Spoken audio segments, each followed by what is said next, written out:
or liberation just have vastly different understandings of what liberation is for. I haven't seen this much importance and attention.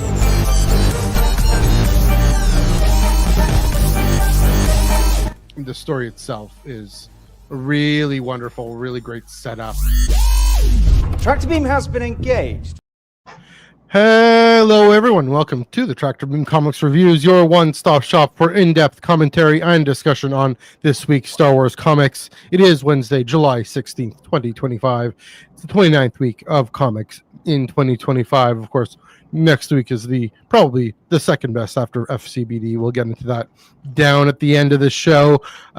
First off, I'm Matthew. He's Chris. Chris, how are you doing this week? Oh, I'm doing great. I have a little bit of show and tell as I was not completely prepared. Oh, but I got to it in just enough time. There we go.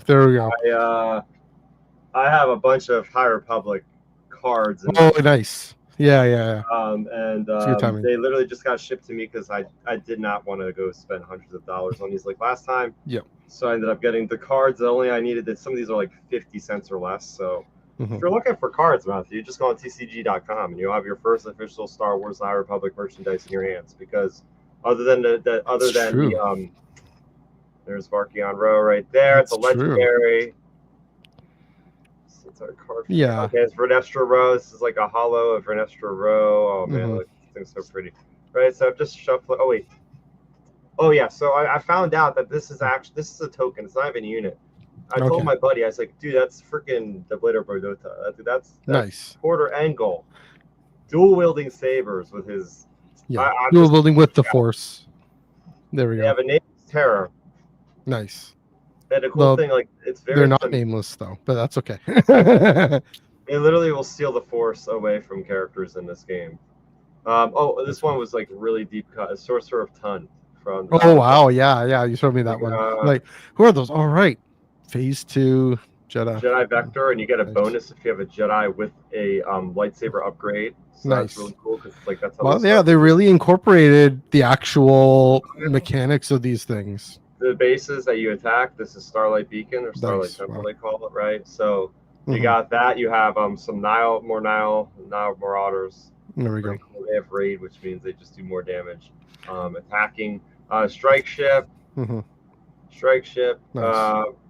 We have a Long Beam. It's a support vehicle, so it actually heals units, which makes sense. Card game madness. Okay, Drengir Spawn.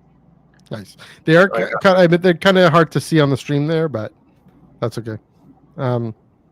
Chris, I'm going to tell you on YouTube, this is what Instagram is great for.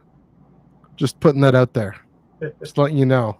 I'm going to tell your girlfriend to encourage you to do that. Instagram is great for skateboarding videos. I started doing that on there. That too. Okay.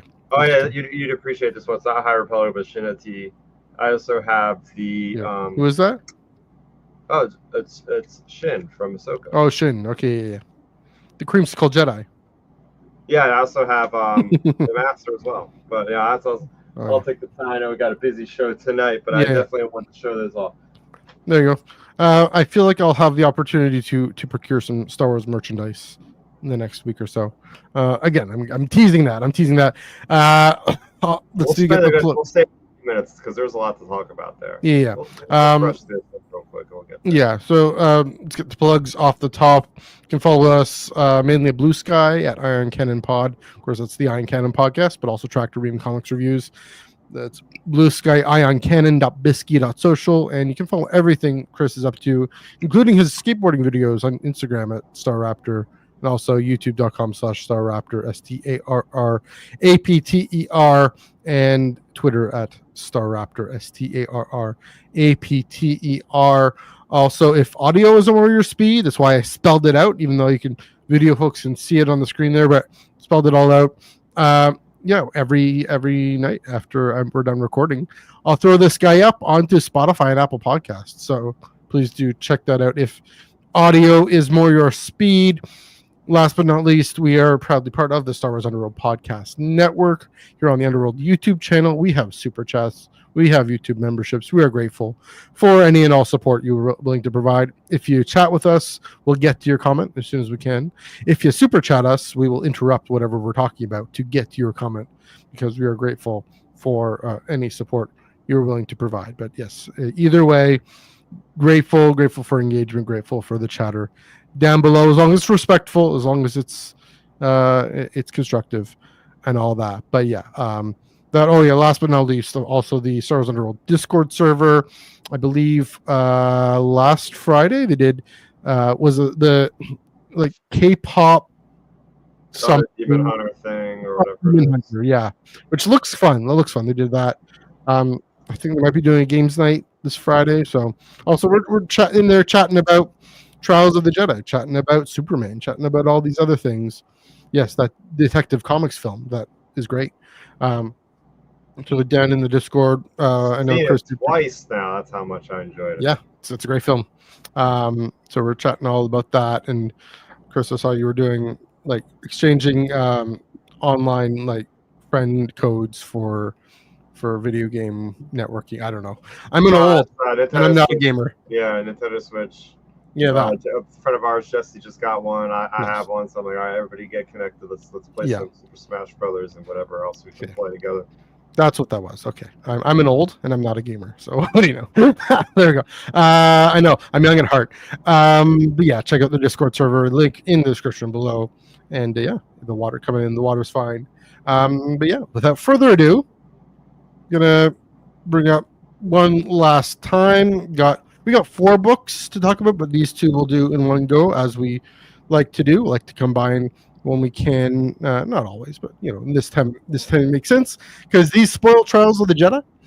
So full disclosure here, disclaimer: we're also going to probably spoil Trials of the Jedi a little bit here in our conversation on High Republic Adventures numbers 19 and 20.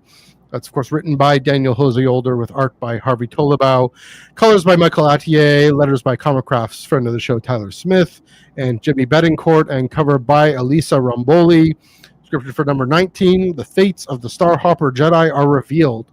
The Battle of Eriadu comes to its epic conclusion, and as the dust settles, the Jedi and the Nihil will learn lessons of heroism and horror, hope and heartbreak. Don't miss the penultimate chapter of this iconic series. And then, of course, number 20, the High Republic Adventures comes to an epic conclusion. Now that the Battle of Eriadu is over, what's next for these young heroes? Join the creative team who started it all for the final chapter of this iconic series. So there you have it, the end of High Republic Adventures. Chris, I'll throw this to you, switch it up, throw this to you. What are your thoughts? What are your feels? What are your hopes and dreams for this? Yeah. Go for it. Okay, yeah. So issue number 19, I'll talk about first. So Survivors of Eriadu. I like how we get to see Sion and Zyle Keen, characters that are relatively small in the scope of the story. You know, love interest of Emmerich Kaftor from that investigation series of comics from Marvel. Yeah. Trying to figure out what like the name was and all that sort of thing. Yeah. So it's cool to see like her, like, you know, we're this far in, but we're still magnifying some minor characters. So I enjoyed that. Like, this really felt like a good story for her, because it was like she was standing up for what's right, like on her deathbed practically. And then Emmerich comes in at the end. And she has, I don't know if it was him or her, having some sage advice saying to love is not to have walls. So I really appreciated like, hey, some wisdom in there.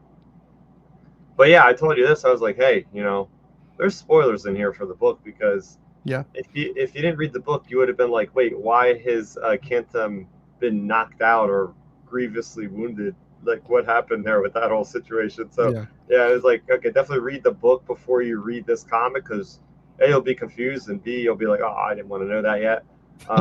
So we get to see that really. That just speaks volumes about the whole initiative, of how cohesive they could be with like the release timing and everything. It's like I'm sure Lucasfilm, Dark Horse, and Marvel are kind of, you know, breathing in a breath of air, going, oh, we don't have to deal with this anymore for a very long time. Like all these crazy release dates getting pushed and all that sort of thing. But get back to the story. Like it was nice to see like the resolution. Like everybody is like happy and alive. Yeah. You know, the Nile fleet flees, and overall felt really grand. Like the scope of the battles was just, again, with Harvey Talabal, man, his artwork is just so dense with color. Well, he's not the colorist, right? He's just the artist, but the characters he draws. Michael Attier, the colorist there. Yeah, very vibrant colors, but like you feel like, wow, there's so much going on here. And then, that leads me into number 20, which, man, this thing hit me hard. Like I gotta pull up the issue again as I talk about it, because there are some really sentimental, pull at the heartstrings moments. Especially if you read this from issue number 1 of this entire series, seeing flashbacks of all these guys like happy in the cockpit of the Starhopper with Yoda and the Doug character and all these other characters, and opening up and seeing the fate, again, spoiler, fate of what happens to Torben Buck, aka Buckets of Blood. Like he's there, he's not dying in a insignificant way, because he's actually trying to save these creatures. In the book, they're like, no, the more that die, the worse this is gonna get. So he dies trying to save a living creature, even though it's a creature that he swore his life to basically take out or whatever. We get to see Ram Jamaram finally becoming knighted as a Jedi Knight.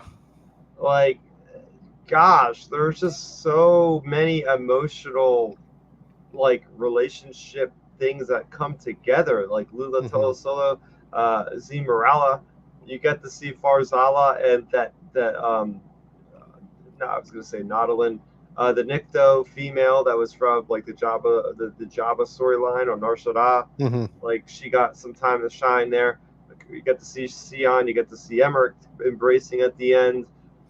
And what got me is like the beginning. It's literally called The Beginning. So I was like, oh wait, I read that. I was like, oh my gosh, does this mean, like, before I see the end of it, I was like, oh, is this a backdoor pilot for another series? It isn't. But what it is saying is the beginning is literally meaning like, this is the beginning of peace in a way. Like, this is the beginning of them, all these Jedi, all these non-Jedi characters. This is the beginning of the rest of their life, hopefully, where they don't have any conflict. There's not any death happening along. They're able to just be who they want to be. But I mean, issue number 20 was, you talk about TV shows and about how hard it is to land a TV show, right? To land that ending where years and years of attachment to the characters has sunk in a lot of your time and emotions, and half the time they don't pull it off. I feel like this is a gold standard way in how to, show the loss of characters' lives, but then also be able to celebrate those that survived at the same time. And you get to see those flashbacks. You get to see how much we spent all this time, like what was it, 15 or 16 issues the first run, and then you're even getting characters that made me tear up when it was like Saf Maligan had tears coming down. I'm like, oh my god, like this character is even getting a conclusion in this story, even though it's phase 3. Like, it was so well done. It's a 10 out of 10 in my eyes. 10 out of 10. There we go. It really brings it full circle. Is the your mission accomplished there?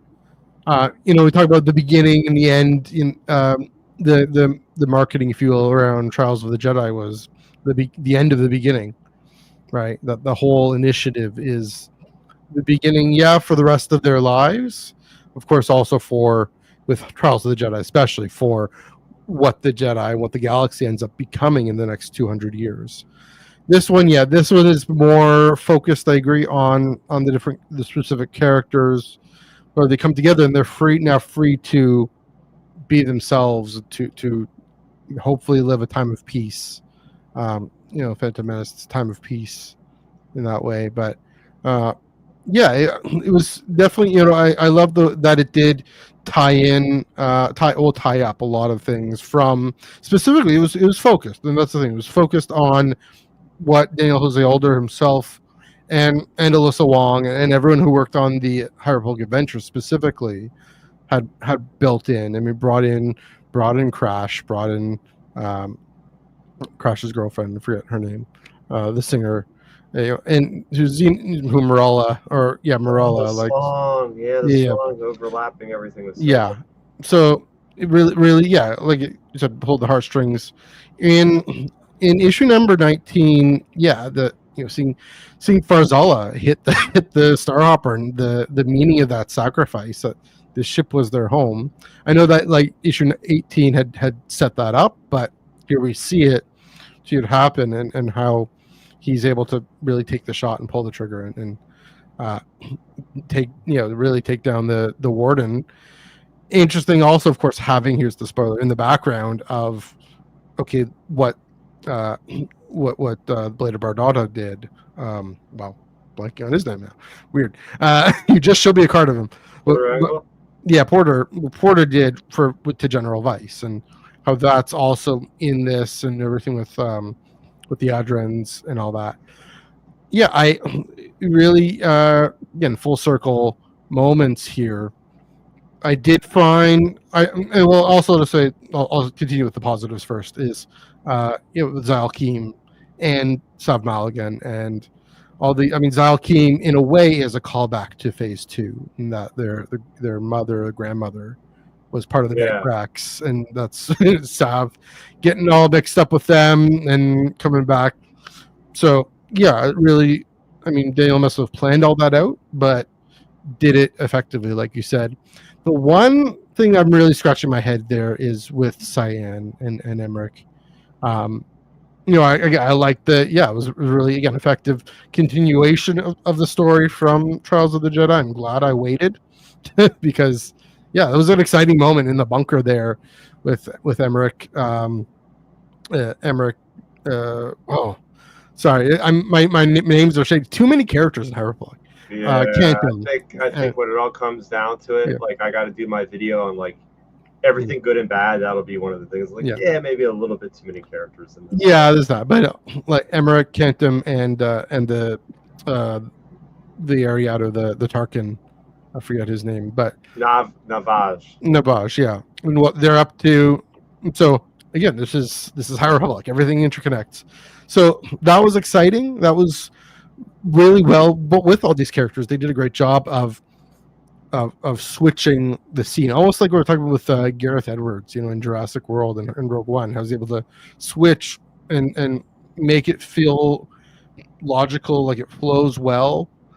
That's hard to do, and credit to Harvey and Michael and Daniel for doing all that, for making that work. Again, Cyan, it maybe because I'm skeptical about romance sometimes. It really, I wonder about, it just feels like kind of dropped in. And she's dying, she's suffering, she wants to reach out to Emmerich. I'm kind of confused. She seems to go back and forth, right? Like, she says, okay, the love without walls. So walls creates jealousy and creates the negatives of attachment. But love without attachment, I don't quite understand that, where she comes from at the end there. Maybe don't cancel me for being polyphobic or I don't know what, but I'm not. But just to say, they give me an open relationship. What does that mean? Like, give me something more concrete there. It seemed a little tacky. But they only have so much more space. It is a comic. So they would have more. I would have liked Sand to pass the Bechdel test, I think, is what I'm getting at. Is I would have liked her to not her dying thing. To be a little bit of Emmerich, sure, that makes sense, but also, what her values generally are about. You know what I'm saying? So, I think that's the one thing. In contrast, of course, to Xena Morala or Xena Lula, right? Where Xena and Lula, it's very okay, all good. Technical difficulties. Chris will be back.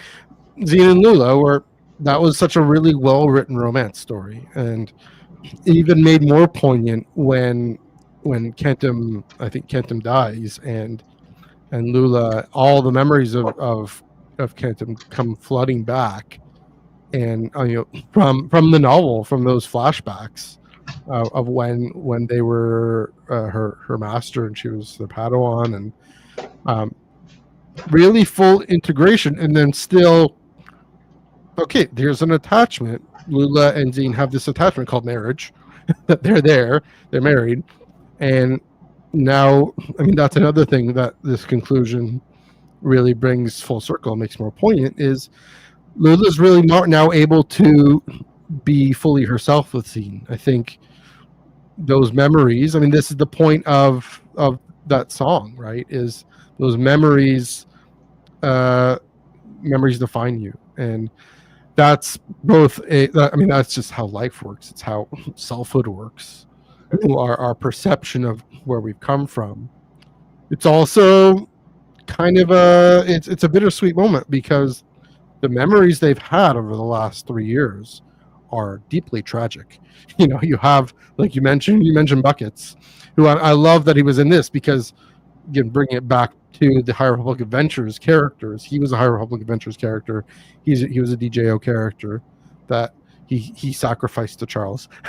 But yeah, really poignant moment there. So even that funeral moment or the funeral gathering in issue 20, it's both celebratory but also mourning. It's both mourning but celebratory, as is this whole end to High Republic. And we knew that would be the case, but like you said, they really stick the landing. One thing with issue 20 I wish we could have gotten was like maybe a QR code to a Spotify link or something to hear the song. Like, that's the thing. I struggle with songs in comics because they're not. I just kind of read it over. And yeah, it'd be better if it was more of a chant, like a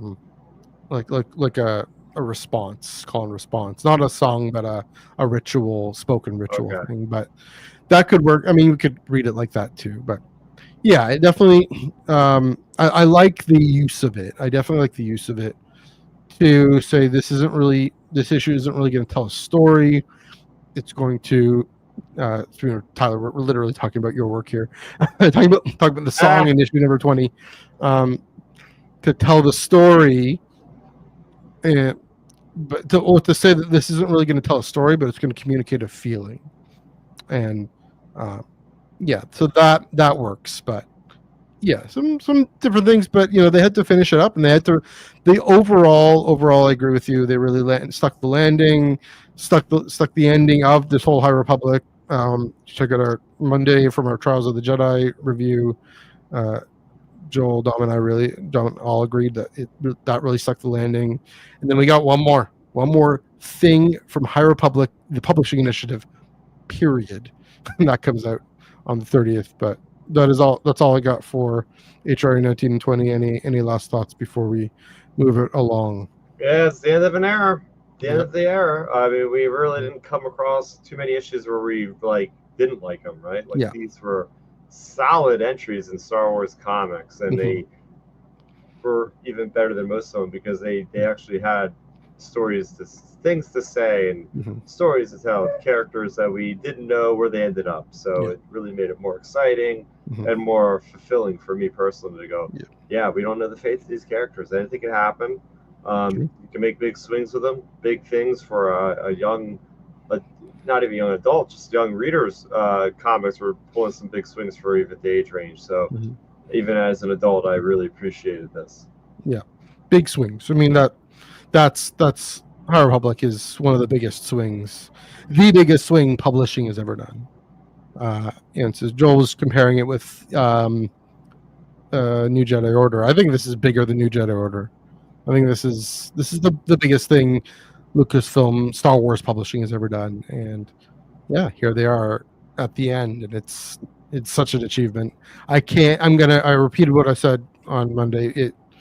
You got to sit back and say, wow, they actually did it. One more thing to go on that July 30th is the finale by Kevin Scott from Marvel. And then, I mean, who knows? We'll find out. Maybe I might find something out next week. I'll get into that again. Teasing out more at the end. Yeah, we'll get into that. But first, we got to go to the Clone Wars and another finale. Bad Batch Ghost Agents number 5. A little less stakes finale, but still a finale. This was written by Michael Morrissey with art by Reese Hannigan and Elizabeth D'Amico.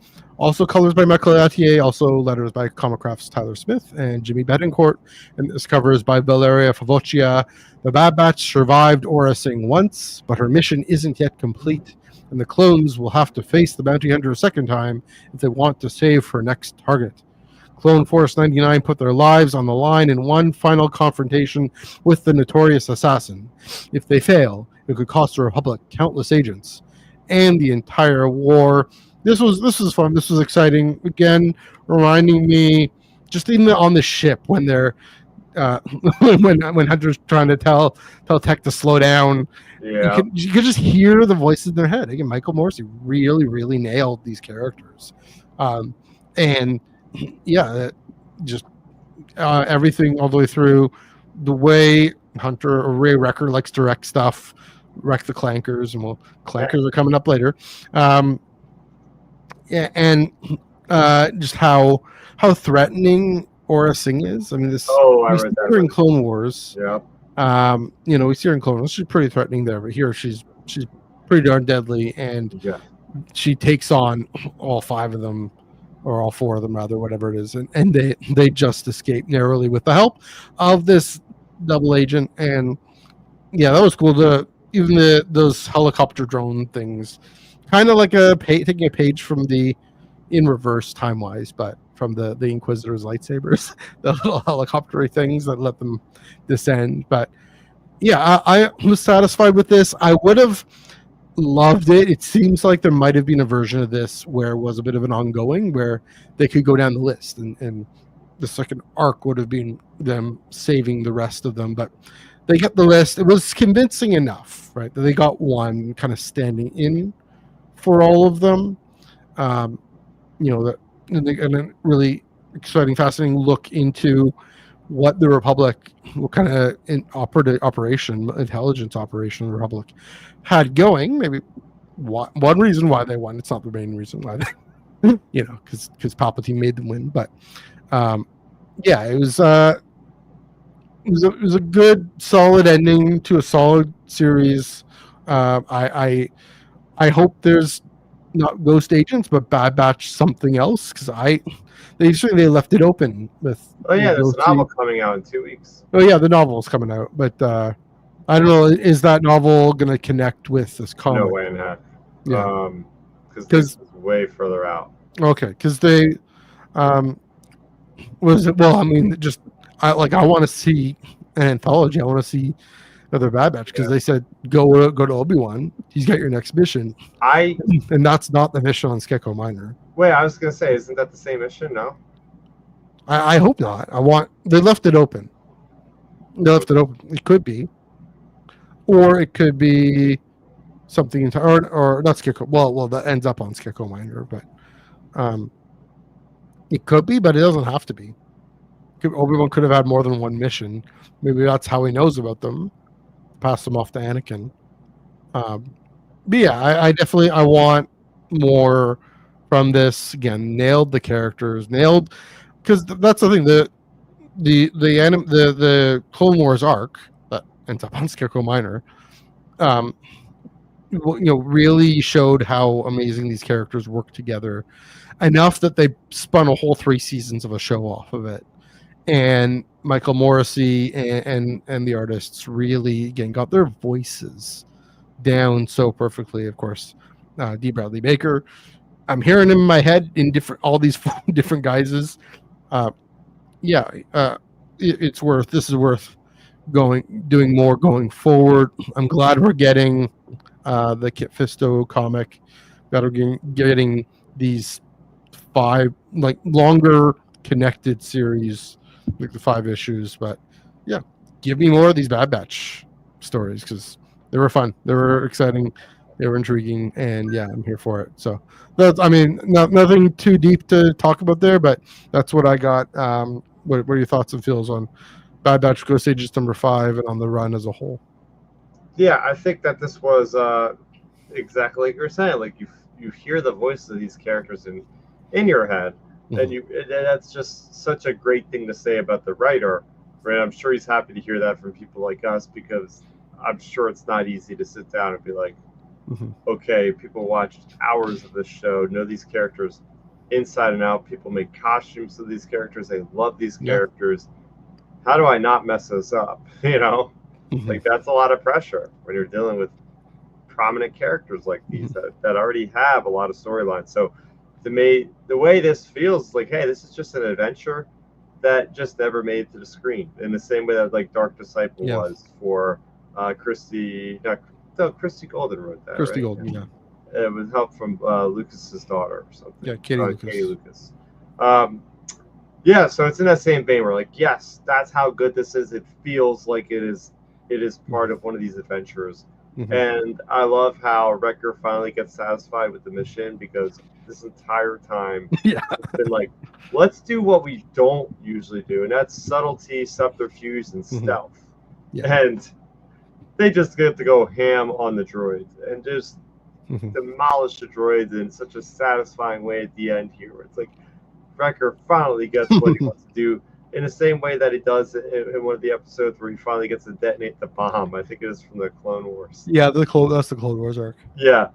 So it's great. Great action all around. Mhm. Like you said, I wanted to shine a light on Aurra Sing. Yeah. This is her at her absolute worst, I think. I really think that this is one of the most terrifying times. Worst as in best. Just clarifying. Yeah. Like Yeah.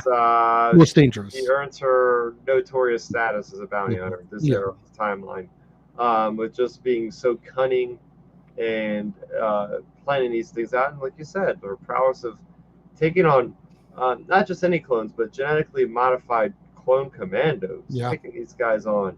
It's just absolutely cool to see. Mm-hmm. I liked how, this is what's really cool about these stories from Dark Horse.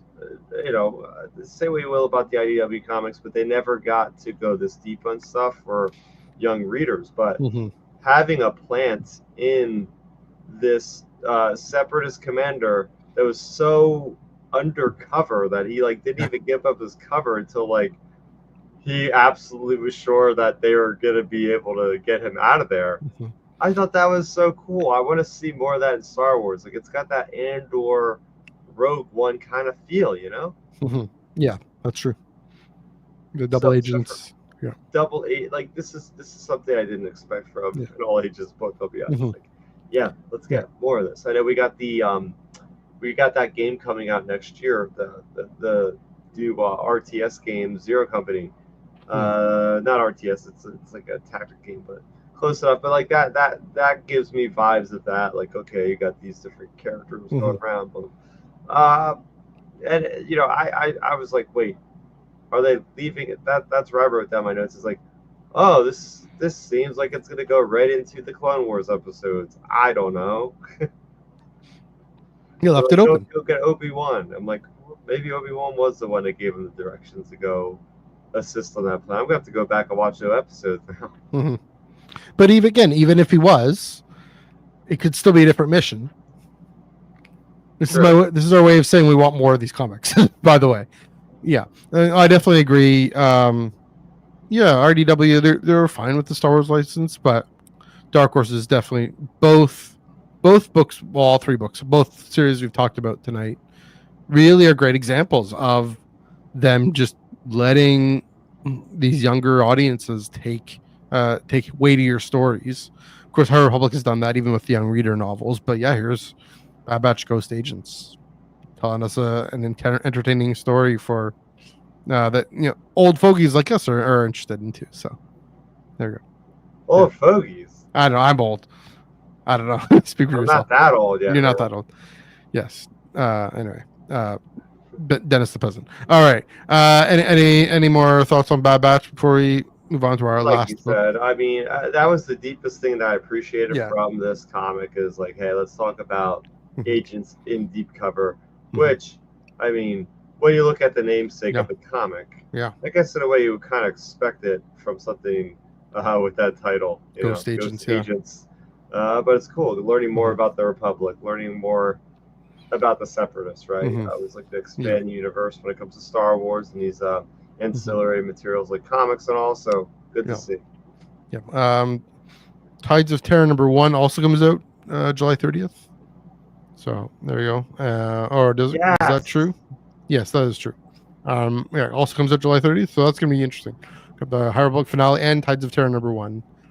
So looking forward to what they do with this, because again, they've done such a great job with these other titles that and Codebreaker's still going, and different books are on the way. So yeah, looking forward to that coming on strong. All right, last but not least, switching over to Marvel, to the House of Ideas, the House of Fun, ongoing #3. This is written by Alex Segura, art, colors, and cover by Phil Noto, and letters by VC's Clayton Coles. Return to Cloud City. Return to Cloud City. That was just a slip. I did it intentionally. I'm going to try that again, Chris, just for you. Return to Cloud City. Han Solo, Beilert Valance, and Lando Calrissian must help an old friend. Witness the long friendship of Han, Chewie, and Lando in exciting flashbacks to bygone eras. And a mysterious figure from the past reemerges using a new model cloud car. There we go. That was odd reference to the cloud car, but otherwise, fun comic. What do you think of this when you want to get into this? Oh, I freaking loved it. I think this really serves well as a one-shot kind of story. Yeah. But it does also do a great job of tying into things. And what I like is learning about this character of Garlev, getting to know this character inside and out from an early age to like the middle age to like his death. Like getting to see how Han Solo, how Lando were around this character. This comic, man, I'm very jazzed about this comic because it dives into the ethics and the morality of smugglers. I mean, all this time we're looking at smugglers like, hey, like they're not such bad people. Like that's just their job. They're just getting stuff around, like moving stuff from one place to another. Like no, there's actually threats involved. Like human trafficking was like basically insinuated in this, and like guns and stuff. Like this is like some hard hitting stuff in our reality today that I'm like, whoa, man, they're going like some pretty dark spots here in this comic book, but it's all stuff that leads you to appreciate Han Solo even more than you already do. Like, yeah, he says like, I didn't want to do this. I kind of have to do it because the galaxy had me kind of pinned up against the wall. But then you also get like really funny moments like Valance sipping out of like a really girly drink. Like that is just like this gruff, like the epitome of like masculinity. And he's sitting there drinking this freaking girly drink. He's literally a cyborg. Yeah, like oh my goodness. And then, but like the appearance of the YT-2400 that Han Solo is on with Garlev, like come on here. Like I was like, oh my gosh, like looking at the cockpit. Because I don't know if we've really seen one much like in a comic book, so to see the inside, I'm like, oh, it literally basically is like the Millennium Falcon in there. But and then you also get a callback to the Mandoverse with Fortuna's crew, just mentioned. So some really good world building in here for like, hey, we are a year or so after the events of Battle of Jakku. What's going on with the criminal syndicates? Okay, like Fortuna hasn't been taken out by Boba Fett and Fennec Shand yet, so he's out there. Doing what he does on Tatooine and wherever else. And then you get some crazy stuff here with an assassin, which was really exciting. Like they're on Bespin running around, and this person, like we don't know their identity. This female human, like it appear to be a human, very heavily masked, but taking Han down a peg and somehow getting out of there. I'm like, oh crap! Like this person is a professional, pulling us off. Who are they working for? You know, I have a feeling we know it's probably the people at Fenril. Yeah. And then getting that nice little buzz at the end with like, oh, from issue #1, those people were trapped in the Fenril sector and they were gunned down. They're still alive, and now they're being hunted by B-1 battle droids. Like, these things have been decommissioned for like 34 or 35 years at this point. Like, what's going on here? You know, so there is a lot of excitement for me in this one. A lot of introspection, a lot of, as I said, world building. character building, like stuff that we didn't really think about too much with the original movies, and now we're understanding. Like, this is a good look at smuggling. Yeah.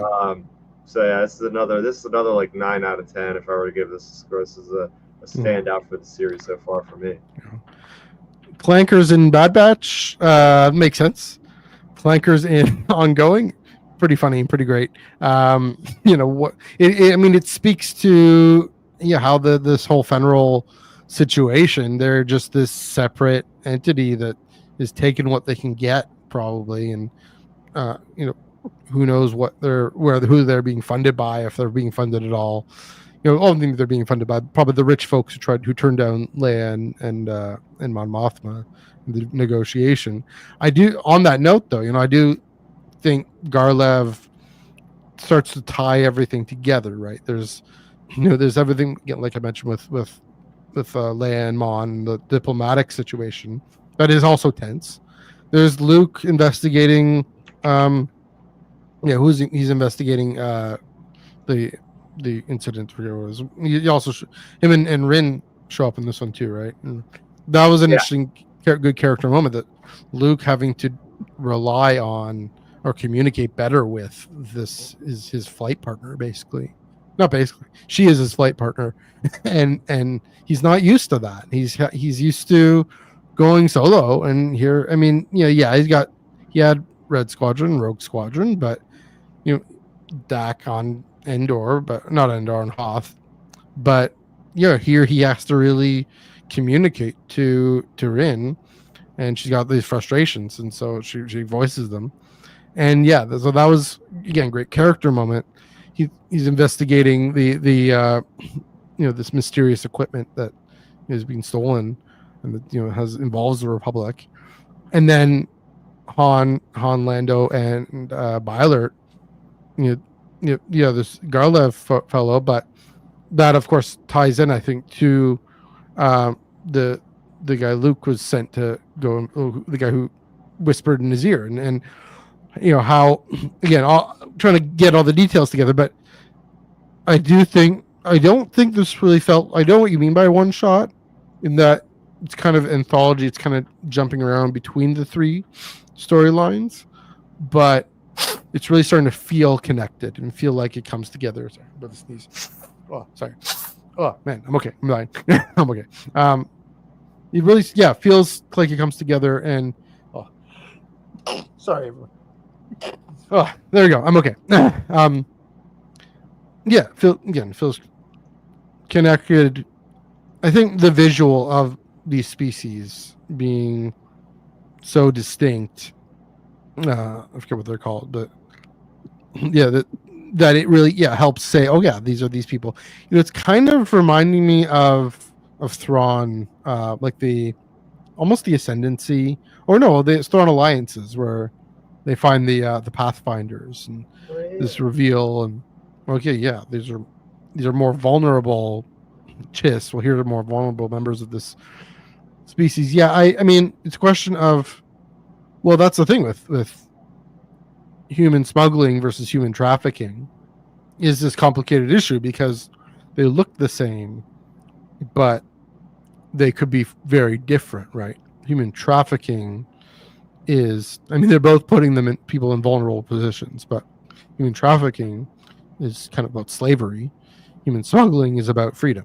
And so, which one is it? This seems more like smuggling, but then there's also arms trafficking, which is, like you mentioned, very real thing. Even governments doing that now. So what that does with the world building does help get me thinking about, smuggling, arms trafficking during the Empire.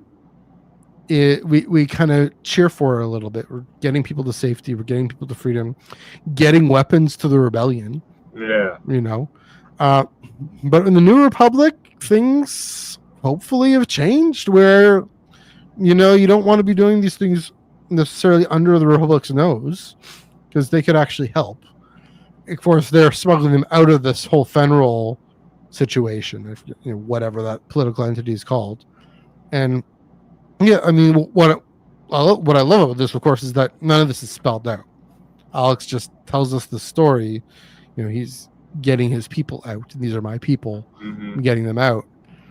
Shows how dangerous the federal sector is, and it definitely builds it up as more of a threat to the New Republic. And so, very curious to see how Leia and Mon Mothma handle this, because that's going to be kind of the big, large scale thing. And then, of course, with Luke with this mysterious artifact, and how that all plays in. So, I think Alex has this all plotted out and planned out really well. It's starting to feel that way because of how connected it's starting to feel. So, keep on going. Hopefully this isn't that short of a run. Hopefully, you can really tell a full story here. But yeah, those are my thoughts on ongoing number 3. Any last thoughts before we move on to our news bits? There we go. Let's do it. I've been waiting for Let's do it. So I've been teasing this all night. Next week, what's happening next week? Is there a little independent comic convention happening down in a place called San Diego, California? Star Wars at San Diego Comic-Con. That's right. I'm going. I'm excited. I'm mostly planned, mostly packed. Got a bunch of panels. So we're gonna go through mostly the panels at Comic-Con. I mentioned some events at the end, but yeah, mostly some key panels. Some of them I'll read out the description but for time's sake, I won't do all of them. I'll just mention them. But if any of them, Chris, stand out to you, then we can get into it. But the main thing what I mentioned here is they've brought back, from what I hear, they've brought back the kind of this Star Wars block in room 7AB. So Where Friday. Stay in there the whole time without leaving the room. Yeah, I'm gonna probably have to somehow get some lunch somehow, but Friday. So Friday, from 10 a.m. to basically to 3 p.m. There's all Star Wars. What? In this one room, all the way through. So 10 a.m. This is the big one, right off the. I mean, not off the top. This almost halfway through the convention at this point, but 10 a.m. in 7AB Lucasfilm Publishing, Stories from a Galaxy Far, Far Away, which is what it was called last year, right? That was that really great panel. No.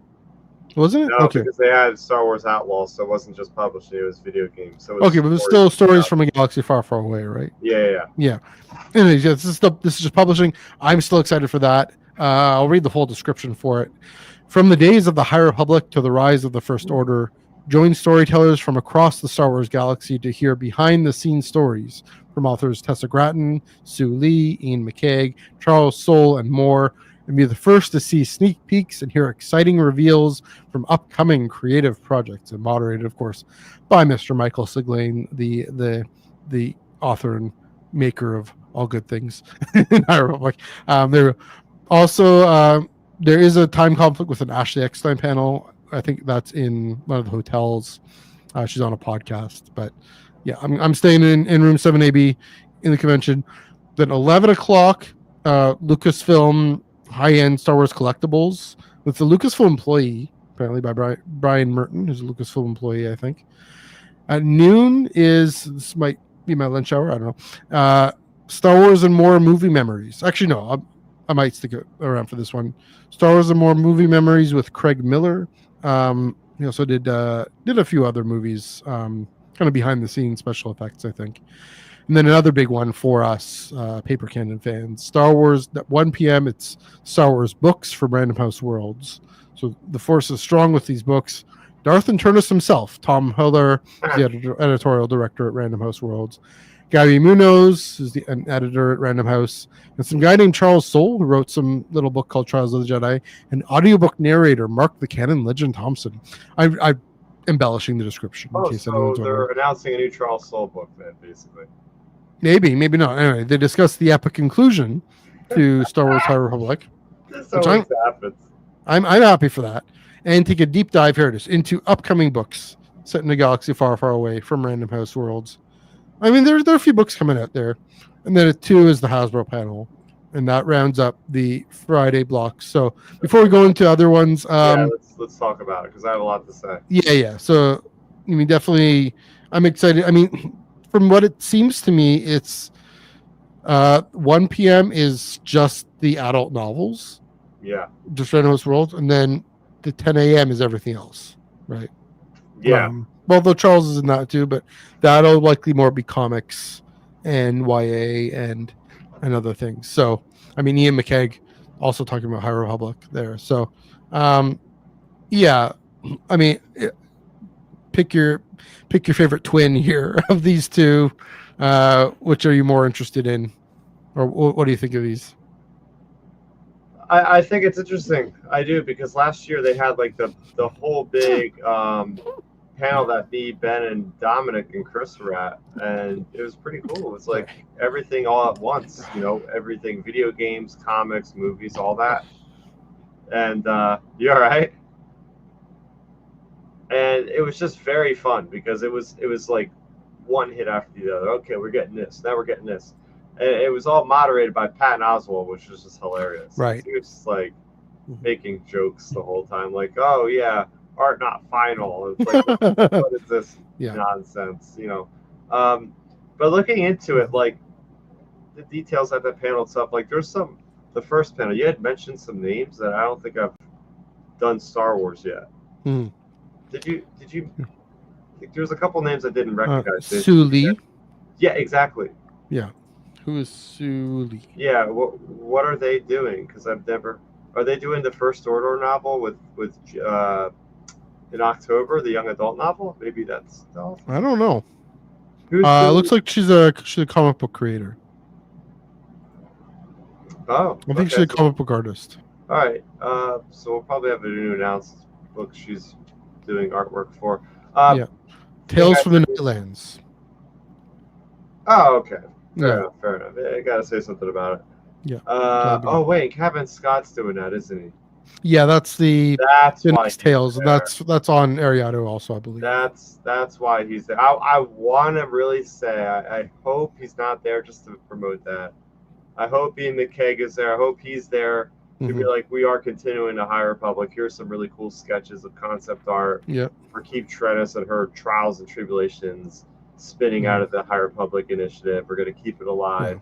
Yada, yada, yada. Because even here at Comic-Con, he was saying cryptic things about how it's not really over and stuff. So, he put so much into it more than it seems like Charles Soule and him were like the major architects of the High Republic.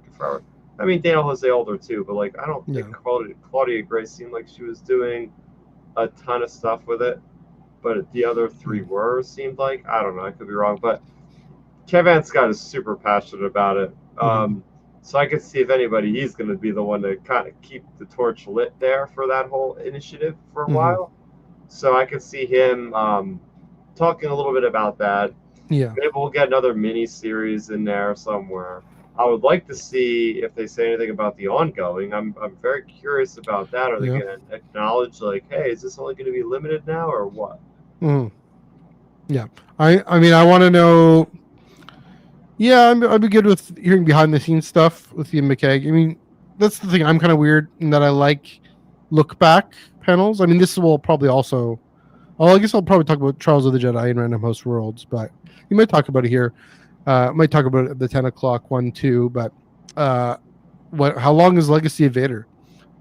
That's where is this going? What's it going to do? Is it an ongoing or is it just 12 issues? Those kinds of things. And yeah, like you mentioned, like I don't see Kevin listed in this one. I guess I don't think he's coming, but like I don't see his names here, so who knows? But what he's talked about phase more, and how like you mentioned, there's a bunch of characters we actually don't know what happens to them yet. Everything depends in 2 weeks when we see this. We have this finale. Does Kiev leave the Order or not? And if not, then we are getting another story about her leaving the Order eventually, because that's such an important moment. That it's such an important moment to the initiative, the publishing initiative, and such an important moment in the history. I talk every other week about it, about that moment. So, hopefully at least Michael Segling can shed some light on that. But, definitely excited for that. I also Mark Thompson. I've never seen Mark Thompson in a panel, and I mean he's so great at everything he does. Obviously, we all love him. I call him the canon legend. Yeah, it'd be what kind of hearing what his process Put it is this like. way. Yeah. Put it this way. Last time I was in a panel with Mark Thompson, Yeah. I was sitting next to the guy without me even realizing it. I was in the front row. I think Dominic was. That's next funny. to him. And they're like, "Oh yeah, let's bring on Mark Thompson to say a few words." And he goes up there and he starts talking in Grand Admiral Thrawn's voice and basically announces the trilogy of the Thrawn Ascension. Amazing Books. Yeah. So I'm like, are we going to get another reveal from Mark Thompson of some new book when he's doing that voice or some other voice of a character? I don't know. Yeah. I had just recently listened to the entirety of Shadows of the Empire narrated by him, and he's so good at what he does. Like, every character is like impeccable, basically. Yeah. I mean, it kind of makes me want to do just do the audio versions of novels sometimes. Joel does all of them on audiobook, and always a different perspective. I mean, I wonder, here's the thing, is the Kiev story, is that maybe another audio play? That'd be something too. Of course, I think we'd need Kevin to come over to talk about that, but he isn't gonna make the trip. It doesn't look like it. I thought he was, but I guess not.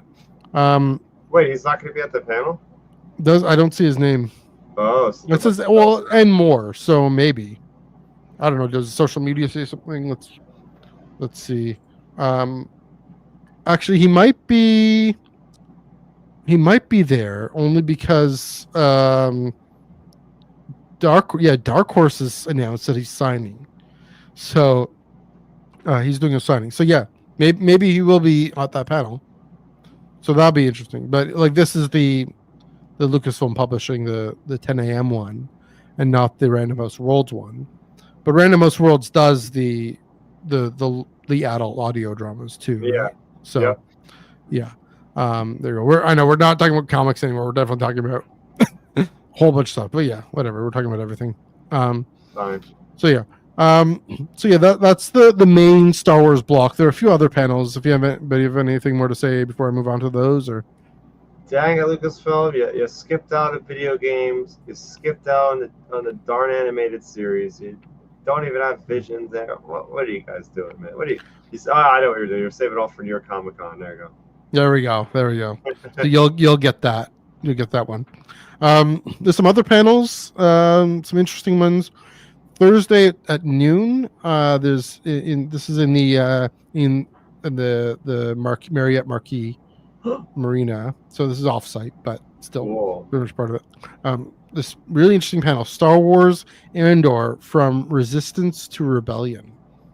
That'll be interesting. This includes Drael Adamendi, who's a psychologist, like therapist who also does analyzes geeky stories, whatnot. So yeah, that's exciting. I'm probably gonna try and check that one out.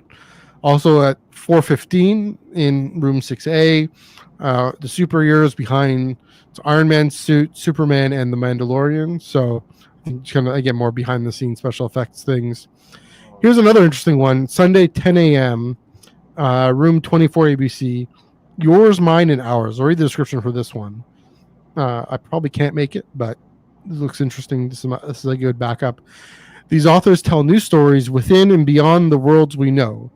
Jeffrey Brown, Tessa Gratton, Megan Shepard, some guy named Charles Soule, and David Walker discuss what it's like to work with existing characters and worlds, and what it means to contribute to and expand beloved fandoms. Moderated by Amy Ratcliffe. So good old Amy Ratcliffe doing. She, of course, did Women of the Galaxy. She's done a whole bunch of stuff. Was recently one of the head honchos at Nerdist, but I think she's moved on from that. Yeah, that one looks interesting. That sounds a lot like the Playing in the Sandbox panel I've seen at New York Comic Con twice. Those were great panels. Charles was on those. I think Delilah Dawson was on the one at New York last year. So that one's similar. I'll get to why I probably can't make it to that one in a minute. But also Sunday at noon in the Marriott Marquis is Grand 12 and 13. The Marriott Marquis, San Diego Marina, Star Wars Galaxy's Edge, What's New on Batuu, with the Heroes of Halcyon and Ordinary Adventures, who I've watched a bunch of their videos. They're good. I think one of the guys from Ordinary Adventures. So that'd be fun. Again, another good backup for that. But if we get into that, the big one, what do you think of these other panels? Oh yeah, they're good ones, like you said. It's good to have things on the back burner in case, because like Comic-Con is crazy. Like you're gonna always have to have a plan B and a plan C. Yeah. Because you might wander into a Hilton, and all of a sudden people go, "Hey, you guys want tickets to go to a rooftop screen of this Walking Dead thing, and there's free drinks and popcorn?" I'm like, yeah, let's do that instead. That sounds fun. Yeah. So that's going to happen at every twist and turn. You'll have your perfect schedule in line. Yeah. And you're going to go, okay, that's going out the window because I just met these cool people and they have an in with me to go to this after party or whatever it could be. You know what I mean? It's like, just leave the door open. So that's why it's good to have, things like these that are maybe not like the top thing you want to do. Yeah. But if you happen to like have plans fall through, you go check them out. Yeah. Definitely Comic-Con Zen is what I'm calling that. But this Resistance to Rebellion one on Thursday, that's on plan A for me, I think. Let's see if I can do it. Thursday at noon. Yeah, I can definitely do that one. That one looks really interesting.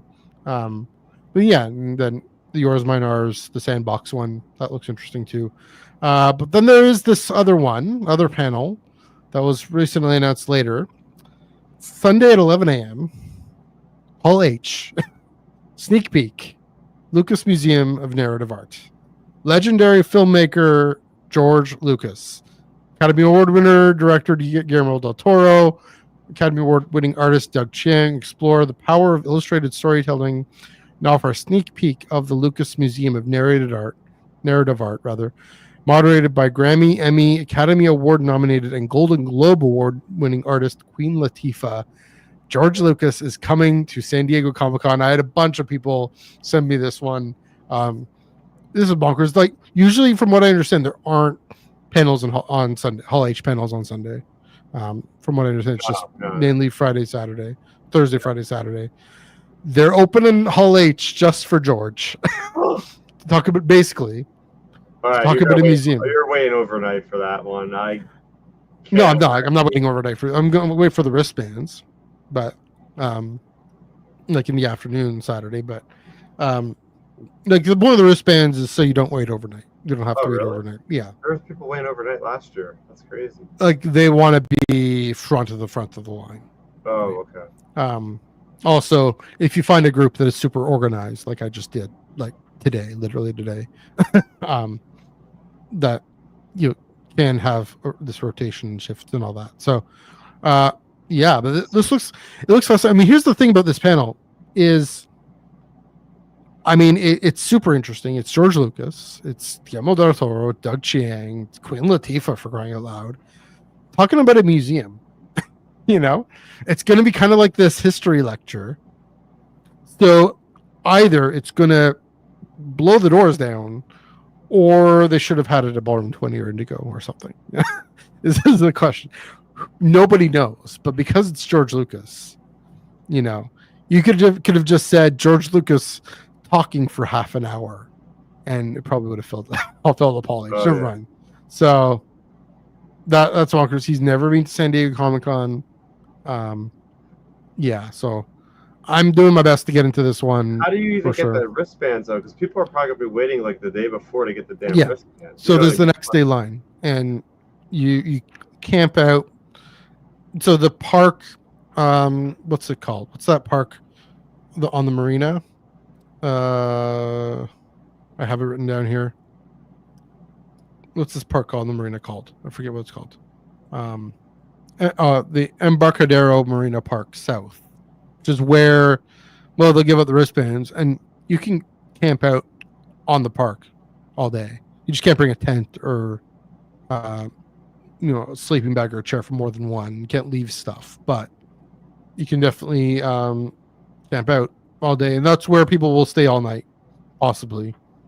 And you can do that, and so then you get the wristband the night before, and then you can go to whatever party and go sleep if you want. So that's nice. You just have to commit. So my Friday afternoon for the Star Trek panel on Saturday, and then my Saturday afternoon for this George Lucas panel on Sunday. That's what I'm doing. I'm going to hang out and chill, chat with new friends, meet new friends. So that's good. I like it. It'll be good to pace myself too, right? Just to chill. But again, freaking George Lucas. I was disappointed the museum isn't even open yet. I wanted to actually go to this when I'm in LA on Friday. Gosh, I'm going to LA on Friday. Holy crap! Yeah, let it sink in, man.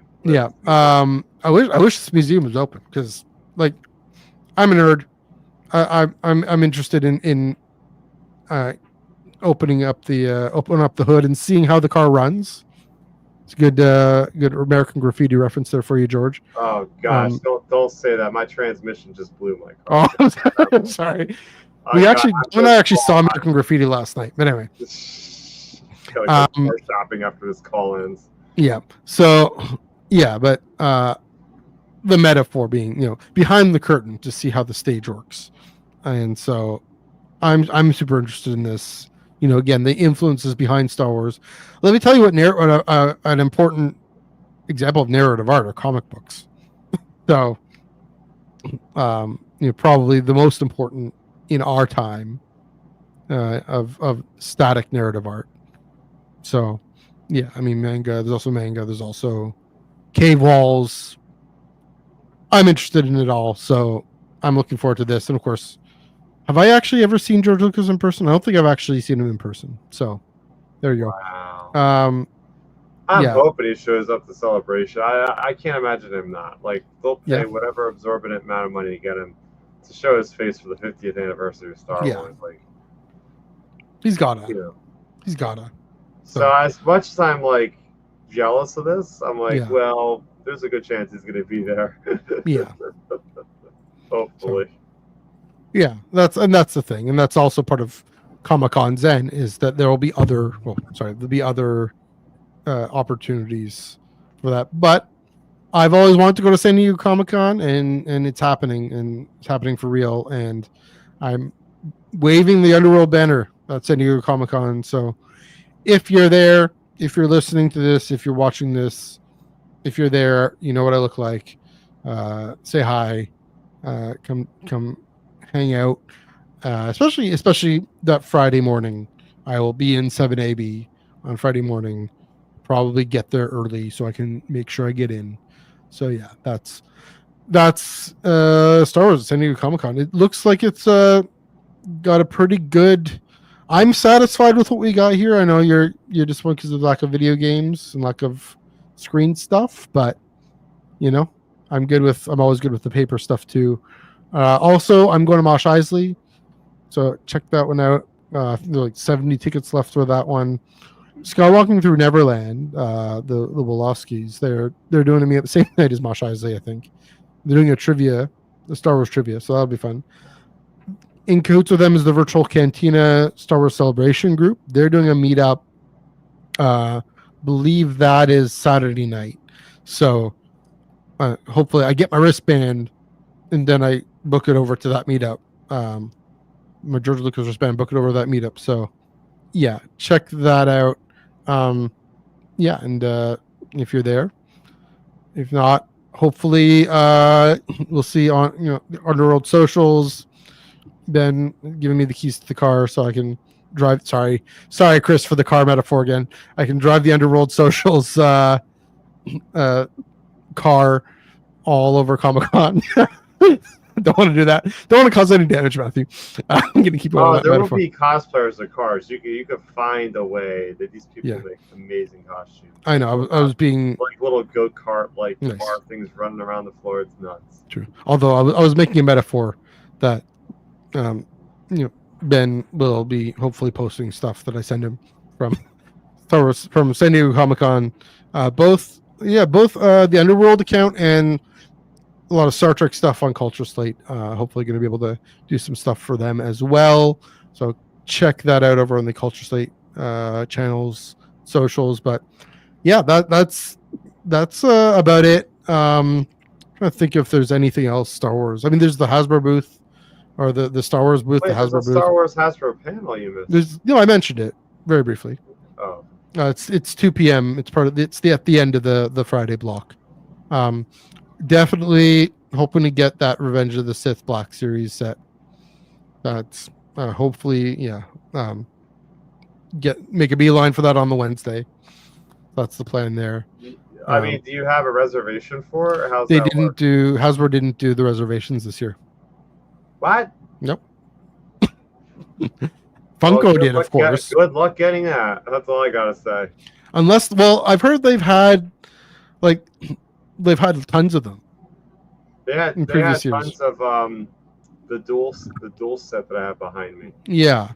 So I'm not terribly worried, especially if I, get there at 4 on Wednesday and book it right at you're 6. going off Wednesday. Yes, Yeah. you'll probably be guaranteed it if you go on Wednesday. I mean, nothing's guaranteed, but got to do my best, put our best foot out there. So Because that means, like, I imagine this, like, they're not letting every possible fan in on Wednesday. It seems like it's going to be more restricted to, like, no, Correct. it's only if you have Thursday all 4 days, then you're able to buy Wednesday night. But because I got the press pass for Underworld, then I am also able to get in. So yeah, that's how that works. Yeah, I hope this is entertaining to folks watching. They're talking about the insides of San Diego Comic-Con. I've learned a ton. I think next year, I don't know if I'll be able to go next year, but might be able to answer questions now. I don't know. Probably too arrogant of me, but yeah, looking forward to having a blast. I'm going to be at Galaxy's Edge on Sunday. It's going to be great. See what's new on Batu. They're going to go to California Adventure Park, right? Yeah, I'm doing both. I'm doing the pod. I did the Nice. pod hopper, so park hopper. So, and hopefully Scum and Villainy Cantina on Saturday. On Hollywood that Boulevard. place is fun. Hollywood Boulevard. So That place is great. There's so many themed Yeah. drinks in there. There's people yeah. of all walks of life around there. It's Mhm. pretty cool, yeah. So again, I'll hopefully get some stuff out on the Underworld socials, and I mean, Make sure you have some street tacos out there by Scum and Villainy. There's like a Good bunch to of know. like stands and stuff on the side of the street. that's good to know. You get some of the stuff off the side of the street. It's some of the best tacos you'll ever have in your life, man. There you go. And you can see them. I'll tell you in a minute where you can see those photos of those street tacos, among other things. All right, I think that about does it for Tractor and Comics reviews for this Wednesday, July 16th. Next week, there is a comic book coming out. It's Chaos Agent #2. But as mentioned, 6 p.m. Pacific is the exact moment I will be making my way into the convention center. So with the throng and the masses. So we're taking a break. We're taking next week off, but we'll be back for July 30th to talk about Chaos Agent and the two books I mentioned before, the High Republic finale and the what's it called, the water one, the Kifista one, that comic, whatever it's called. Terror from Below or whatever. Yeah, Tides of Terror. Oh. Yeah. So yeah, check that out. Tractor Room Comics reviews. Also, of those three, so Chaos Agent, Tides of Terror, and High Republic finale. I know the answer to this question. Really? You're gonna ask me this question? Come on. Man. So I know you're so looking forward to Tides of Terror. Yeah. I mean, what do we think we're gonna? I mean, who's on the cover for this thing? High Republic finale is what we're talking about here. I mean, it's Kiev. It's Kiev, Skier, and Lorna. Lorna with this fun smirk. Yeah, and called the beacon. And still with that pattern from before.